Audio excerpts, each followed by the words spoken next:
Blackie, you're a creature of habit. We have eaten in this restaurant every Tuesday for weeks. Do you know that? I've got another habit, Mary. I pay the check when we're through eating, like now. Let's go, huh? I'm ready. I'd better take you straight home if you want to be there before your cousin arrives. Oh, well, she'll wait for me, I hope. Say there's a cab outside. Run out and see if it's vacant, will you? Right. I'll pay the check and be right with you. I think we have that cab, Blackie. The flag on the meter's up. Good. Your check, sir? Oh, here you are. Thank you. Here's your money. Oh, no, the meal is on the house, Mr. Peterkin. Thanks, but I'm not Mr. Peterkin. But I know better. We're proud to have your patronage, Mr. Peterkin. I'm not Mr. Peterkin. I'm Boston Blackie, and I'm giving you your money. And I'm returning it to you, Mr. Peterkin. Please, with the compliments of the house. Look, I tell you, I am... You forced me to tear up the check? There. Now you can't pay a check that does not exist. All right. But believe me, there's been some mistake. No mistake, I assure you. For you, there shall never be a check, Mr. Peterkin.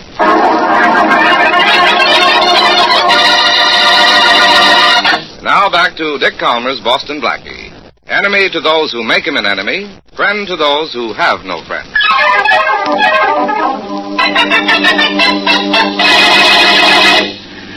Oh, Blackie, you won't forget to get that watch for my cousin, will you? Don't worry, Mary. The jewelry store is open till 9 tonight. You'll have it this evening. One we saw in the window? Mm-hmm. I think she'll like it, don't you? Oh, well, if you see one you think she'll like better, get it. You know more about watches than I do.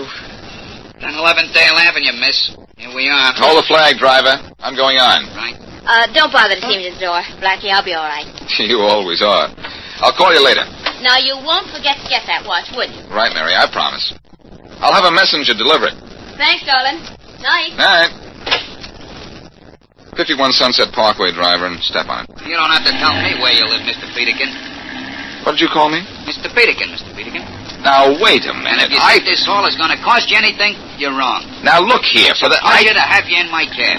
So there's no charge. Not for the famous Mr. Peterkin.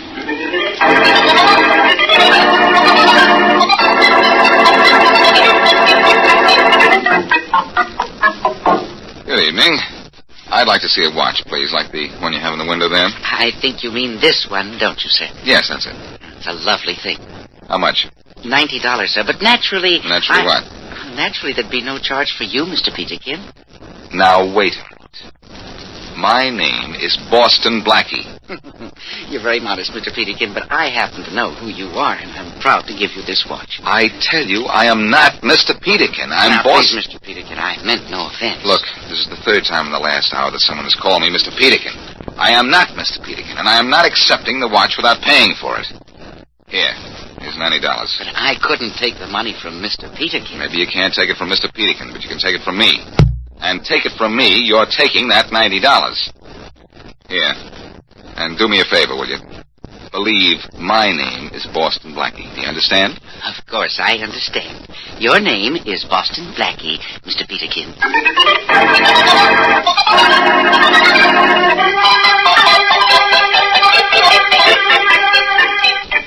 Oh, Mary, the watch is beautiful. You shouldn't have done it. You really like it, Trudy? Like it?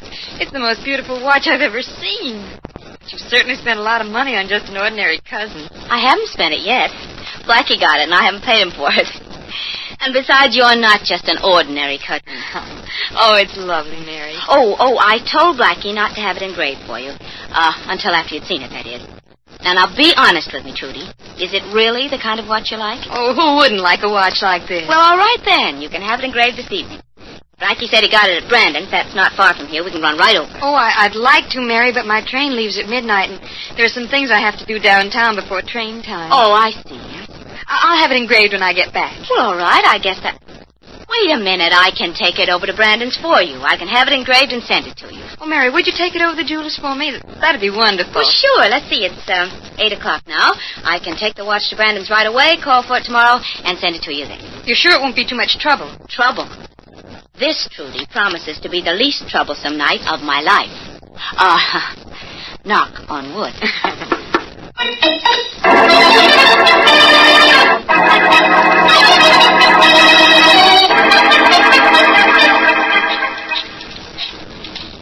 Oh, Blackie, please be home, please. Oh, Blackie, please, please. Hello? Oh, Blackie, this is Mary. Hello, Mary. How'd your cousin like the watch? Never mind about the watch. Come down to Brandon's jewelry store and right away. What's the matter? Plenty. Mr. Brandon's... Oh, Blackie. Mr. Brandon's dead. Brandon's dead. Murdered. What do I do now? I never found a body before. Turn off the lights, pull down the shades, lock the front door, and I'll be there in 20 minutes.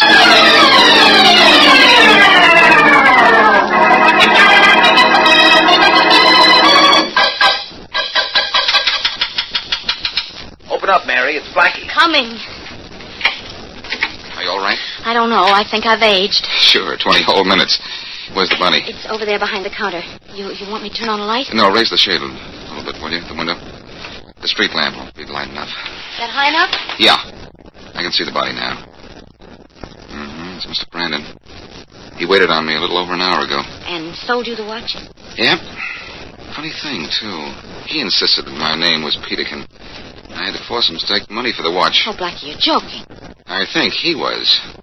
I wonder if it was some gag of his, and the next customer he pulled it on didn't like it. What are you talking about? I wish I knew. Uh-oh.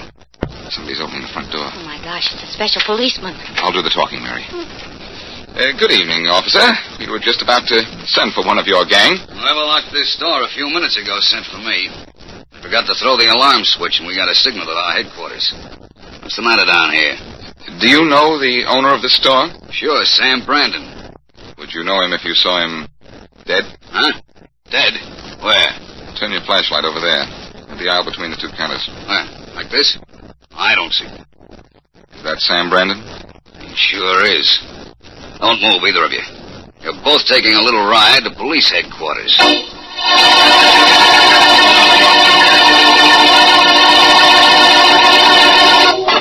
Blackie, you're here at police headquarters so much, you'll be made a sergeant soon. I'm not surprised to find you here. But, Miss Wesley, you're something new. Inspector Faraday, you don't think we killed Mr. Brandon, do you? Of course he does, Mary. Doesn't he always? I most certainly don't think you killed him. Faraday. But I'm plenty sore at you, Blackie. And disappointed in you, Miss Wesley.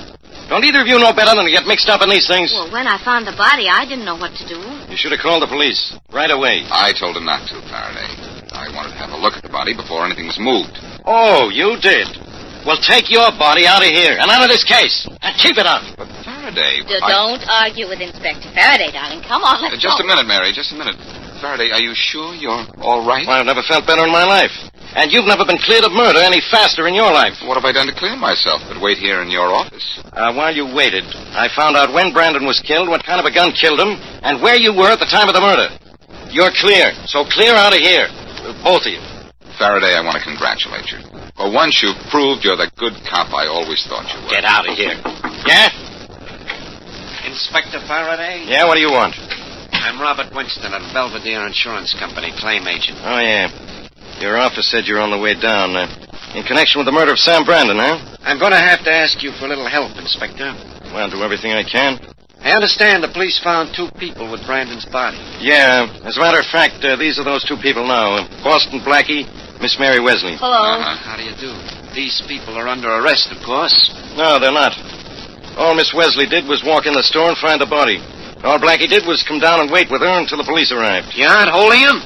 Well, how can I? I don't have grounds. My company will give you grounds, Inspector. Until our part of this investigation is complete, I demand that you hold these 2 people on suspicion of murder.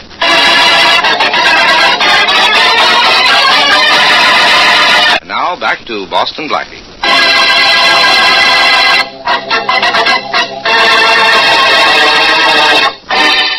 This has been a strange evening for Boston Blackie. 3 times by 3 different people, he's been called Mr. Peterkin. But this is nothing compared to what happened shortly after. When Mary walks into Brandon's jewelry store with a watch Blackie had bought there an hour earlier, she finds the owner dead. When Blackie joins her in the store to start an investigation, they're both found there by the police. And though Inspector Faraday sees no reason to hold Mary or Blackie for Brandon's murder, an insurance agent demands their immediate arrest. As we return to our story, Robert Winston, the insurance agent, calls on a certain diamond dealer. Are you Mr. Bill Jackson? Yes, I am Bill Jackson. You wish to see me? Yes. Where'd you get the Yankee name? You're slightly foreign, aren't you? Slightly, but my name, it was so hard to pronounce, so difficult for you Americans to spell, I I decided to take one of your names, so I'm Bill Jackson. Well, I'm Robert Winston, Mr. Jackson, claim agent for the Belvedere Insurance Company. I am insured, thank you. Oh, you don't understand. I'm not selling insurance. I'm investigating an insurance claim. Oh, you must be in the wrong establishment, sir. I have made no claim. No, of course not. But maybe you read in the papers about the death of Sam Brandon. Ah, yes. It was such a shame, a terrible thing. The papers say it was murder. Is that so? Yes, I'm afraid it was. Did you deliver any of the pieces of jewelry here on my list to Brandon? Let me see. Yeah. How many of those pieces did you deliver, Mr. Jackson? Why, all of them. I was afraid of that. Afraid? How do you mean, sir? Brandon insured them against theft with us, and they're all missing $100,000 worth. Good heavens, Mr. Winston. I gave those jewels to Mr. Brandon on consignment. Am I to lose all that money? No, of course not. My company will pay every cent Brandon owes. But if I'm not paid, I will be ruined. Don't worry, Mr. Jackson. You'll get paid. But first, I'm going to see Inspector Faraday and get him to charge Boston Blackie and Mary Wesley with murder and robbery.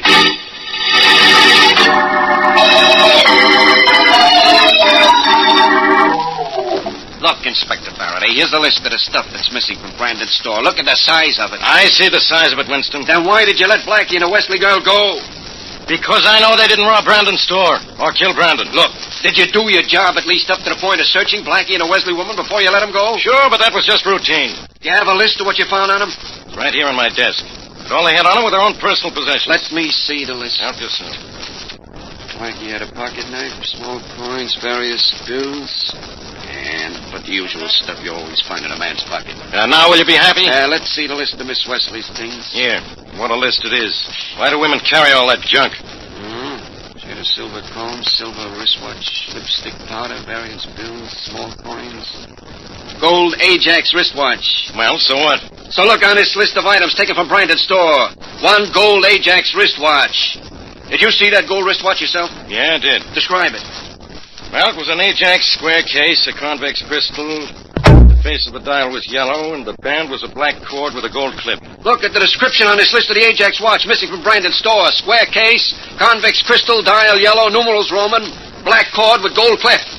What does that sound like to you, Inspector? The watch I found in Miss Wesley's purse. And that watch was stolen from Brandon's store. That's all I need, Inspector. I want you to arrest Mary Wesley. All right, Winston. Maybe I've got to. Don't bother leaving your office. Just give me one of your men, Inspector, and I'll bring Miss Wesley here myself.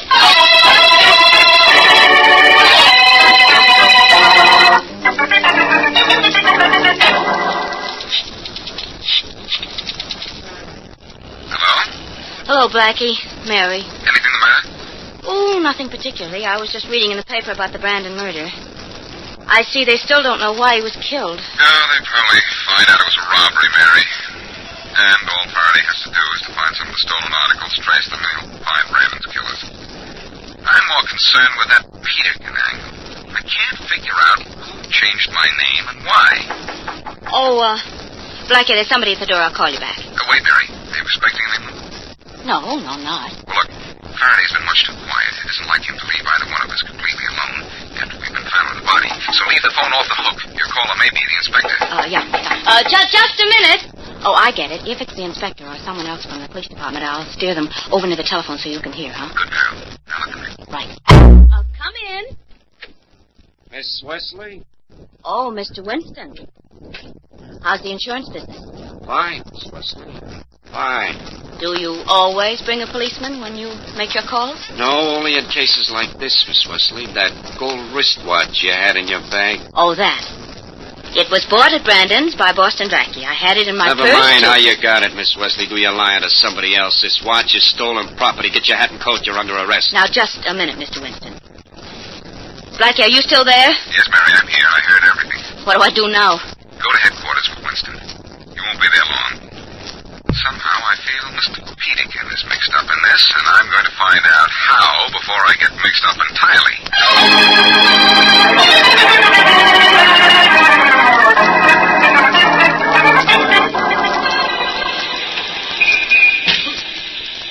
Closing my favorite restaurant rather early tonight, aren't you? Oh, you. Yes, Mr. Peterkin, remember? What's the idea of the gun? What was the idea of calling me Mr. Peterkin?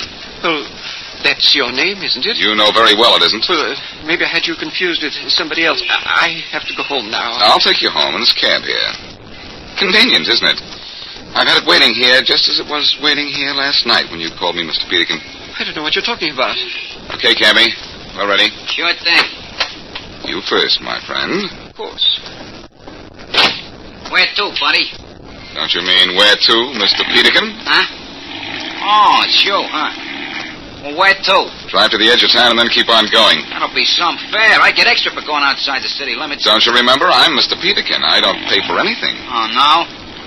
Look, both of you. We're going to play a little game. What kind of a game? A game called Peterkin. Your name is not Peterkin? Yeah. Ain't it Peterkin? No, it isn't. And I'll tell you a funny little story. Only one other person in this world called me Mr. Peterkin. And do you know where he is now? No. In a morgue. Dead? He doesn't work there. All right, we made a mistake. We thought you were Mr. Peterkin. Who told you to think that? Nobody. Say nobody to me once more, my friend, and you'll be a body. Or have you forgotten this gun in my hand? Look, if we tell you, then what? Shut up, you. Shut up, you. Go ahead, driver. I don't know anything except it was a joke. Well, make me laugh, and maybe I'll let you live. But as for you... The driver's telling the truth. It was just a joke. Who told you to call me Peterkin? Brandon, the jeweler, but we didn't know who Brandon was until we saw his picture in the paper today. Yeah, he gave us no to call you Peterkin. He said it was a gag. It certainly was, on him. Take me to police headquarters, Cabby. You aren't turning us in, are you? No, I'm not turning you in. But I think I'm on the verge of turning a killer up.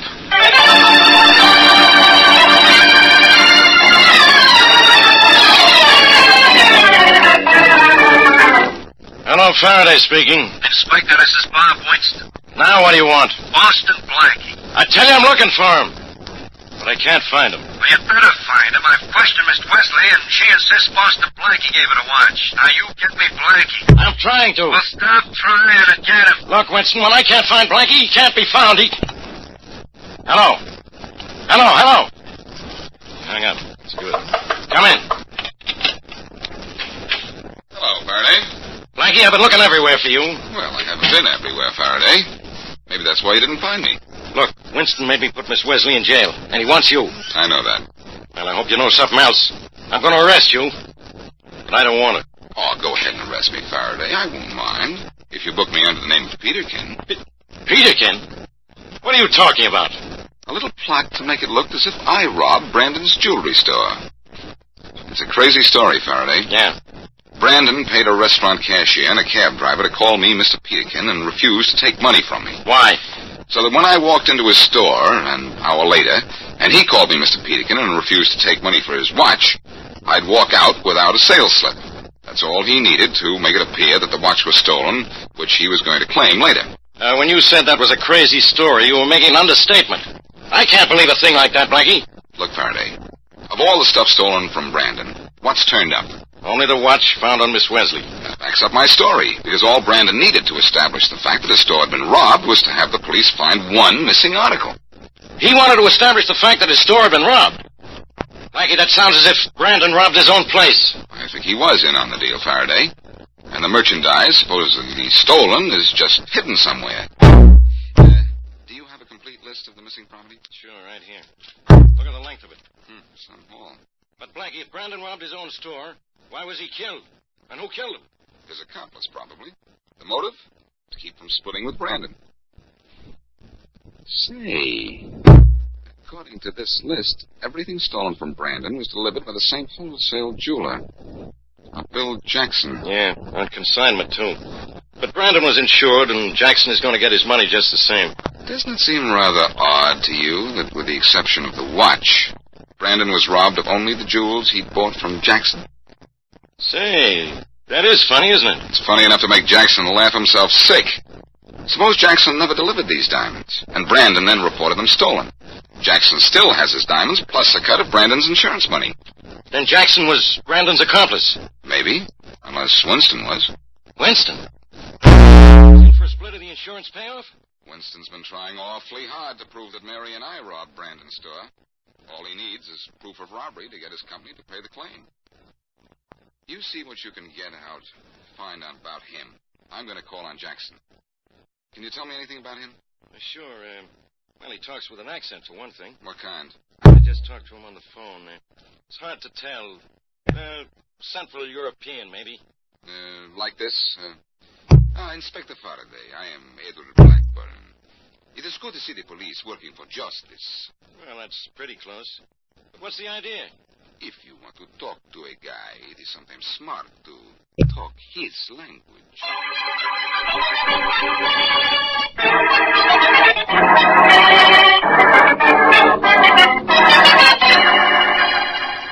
Mr. Blackburn, it is good to talk to someone from the old country. You would do business with someone from the old country, Mr. Jackson, of course? Of course. I am a bit embarrassed. The duty on jewelry is high, as you know. I intend to... Forget to declare it? Yes, forget. I think we can do business, Mr. Blackburn. How much do you want to spend? I can put my hands on $50,000. I can let you have twice that amount in jewelry, Mr. Blackburn. I am afraid I do not have that much money. Just let me show you what I have in my safe. Here, I will open it. Fine. Magnificent, Mr. Jackson. Never have I seen such jewels. Yes, and everything in my safe is for sale, and at a special price. I do not ask you questions. You do not ask me questions. Do you mind if I use your phone? I do not have this much money on me. I shall have to send for it. Yes, go ahead. You will select for me $50,000 worth of the jewelry from your safe. Gladly. You are indeed the man to do business with, Mr. Jackson. I can see that. Faraday speaking. This is Blackburn. Blackburn? I have found... Yeah, Blackie. Yes. I have found the jewels I want. You will bring the $50,000? Jackson has everything? Mr. Jackson is everything, my friend. Hurry. We'll be waiting for you.